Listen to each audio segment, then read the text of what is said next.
What is up, people? Happy New Year. Hopefully you guys all had a great holiday season.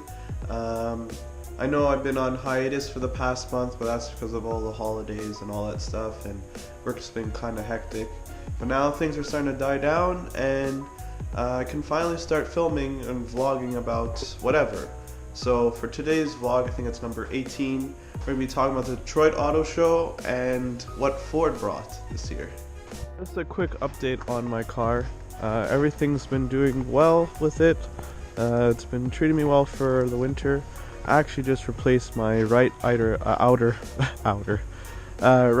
tie rod because it's been knocking and stuff. Probably from the spirited driving I did during the fall. But yeah, I did that and got a wheel alignment because I didn't do it when I installed my winter tires. But besides that, the car's been good, everything's been smooth, has been starting no problem during this cold winter we've been having. And yeah, besides all the salt and everything, it's actually a bit cooler today, or I should say it's a bit warmer, so probably gonna give it a wash. Alright guys, so as you can probably guess, I'm on the way to the gym, but let's get into the topic of this vlog, which is, of course, well, the new GT500. It's finally here. It's finally on its way, I should say. It's coming out this fall, 2019, for the 2020 year for the Mustang. And damn, does it look good.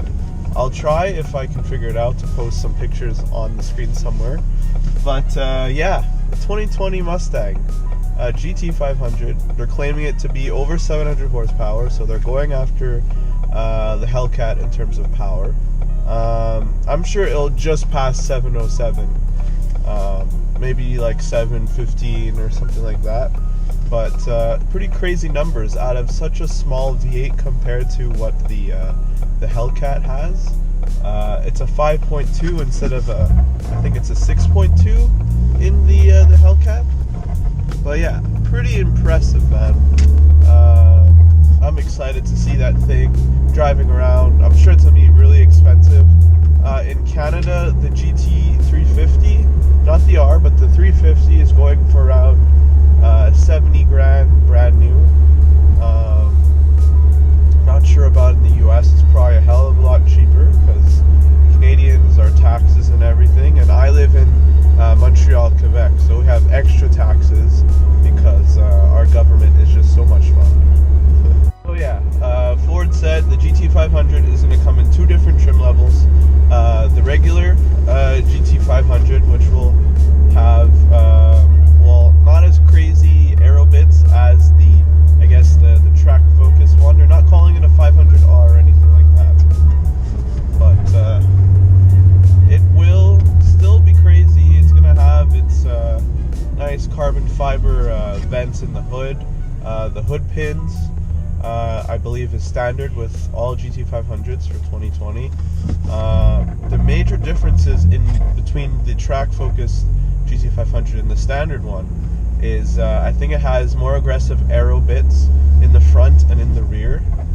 The rear obviously gets that huge wing in the back, and I think it has extra canards and splitters in the front. And it has a rear seat delete in the track-focused GT500, which all in all makes it more better for cornering and everything, and slightly lighter because of the rear seat delete. But the power is the same, over 700 horsepower. One thing that is controversial though is that it's only coming in an automatic dual clutch. There's no manual version. If you want that, you're going to have to go for the GT350 or GT350R. The GT500 as of right now only comes in an automatic dual clutch. I guess, I'm not sure if the R and the GT350 both come with fully carbon fiber wheels, but I know the GT500 track version, which is called the R, I don't know why they don't just do that, comes with full carbon fiber wheels. Now I know Ford is the first to do that with a mass production car. I'm not sure about the production numbers for the new GT500, how much they'll be, how many models, or how many they're planning on producing for the 2020 year. I imagine it'll be less than the GT350, but you never know. I'm guessing prices is going to be somewhere around the $85,000 to $90,000 range before options. Just a hunch. I mean, the Camaro ZL1 1LE is around 80 grand, 85,000. Now it's not entirely the same kind of car. It's close in horsepower, but that's about it.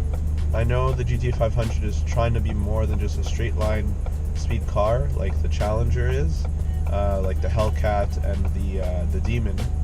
But the GT500 is supposed to be just more than straight line speed. They really want it to be a performer all around, which is great. To be honest, the new Mustangs aren't really pure muscle cars anymore. I think that's the same thing for the Camaros. I think the Challenger is the only one that's staying true to its roots, I guess. But honestly, I wouldn't mind a GT500 anyway, so I'm not complaining that much. So Ford, what's up? I mean, I own 2 Fords, so if you want to, let me test drive a GT500 when they come out here in Canada, I'm more than down. But yeah, so those are the basic numbers for the GT500 as far as I know and from what I've seen. Another cool car that they announced is the Explorer ST. That kind of surprised me because I know that Ford is trying to expand their ST line since they kind of killed off my baby, the Fiesta ST, and the Focus ST and RS are officially dead after the 2019 year. I know the Fiesta will live on for this year, but the Focus and the Focus ST and the Focus RS are done. So the line is basically going to live on through, I'm guessing, the crossovers and SUVs and all that. I'm not sure if they're going to make an ST model for the Mustang. It'd be cool if they made it like a SVO kind of thing for the EcoBoost. Made it like a higher tier EcoBoost and not just being known as the low end Mustang, Make it more of a more track ready version, the EcoBoost ST or something, I don't know. If they do that, since the Mustang will be the only car moving forward, there's going to be no more cars from Ford, which is kind of weird still to talk about. But the reality is, if they're not selling, it makes sense, I guess, to kill off cars that aren't banking, giving them money, So yeah, so Ford Explorer ST. The exciting thing is, it's going to have more power. It's not just going to look cool. They're saying that it's going to have 400 horsepower and around the same amount in torque out of a 3-liter twin-turbo EcoBoost V6, which is pretty cool. I would like to see how the tuning aftermarket is going to be for that thing. Obviously, it's made for more of the more mature people. I feel like all the SUV ST models are going to be like that for people that are looking for a bit more sportiness out of their everyday car, but they don't want to sacrifice certain creature comforts and luxuries that they've grown to like. So the ST model, you're just getting a bit more flair, a bit more sportiness, edginess to add to your daily commute, I guess, which is alright. I can't judge. Then the interior, from the pictures I've seen and videos of the new Explorer, looks really nice. I can't complain. It doesn't look like parts bins from the interior. It looks like it's all new stuff for the new Explorer, which is pretty neat. Can't complain about that. And yeah, so those are basically the two big reveals from Ford for us enthusiasts. Besides that, I mean, GT500, I'm just glad it's finally seen the light of day. There There's seen so many speculations, so many rumors about it and whatever. I'm hoping that they make a manual option for the car. I think that's something they should have released from the get-go as an option. Maybe they will if there's enough of a market for it, but I think they're trying to get more sales out of the GT500 by putting it as just automatic for now only. But then again, for the new Supra, they did the same thing. It's a dual clutch transmission, or a ZF 8-speed, and that's it for now.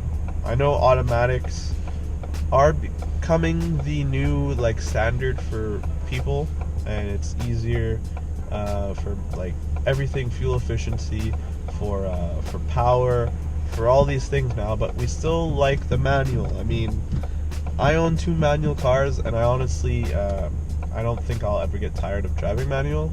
This is my daily. The Fiesta SC is my daily, and honestly, for those days that I'm really tired, I don't want to go to work, this makes it a bit more worthwhile. Just the drive getting to work in a manual is just so much fun.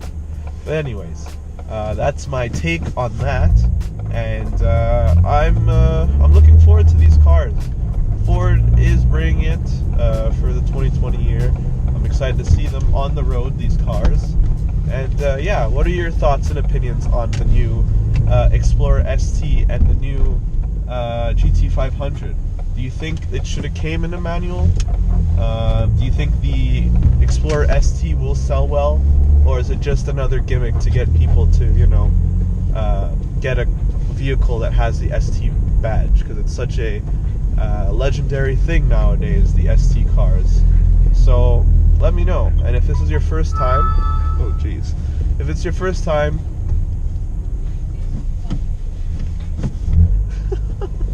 person man. If it's your first time, please like, comment, subscribe, and I'll see you guys in the next video, hopefully. Take care.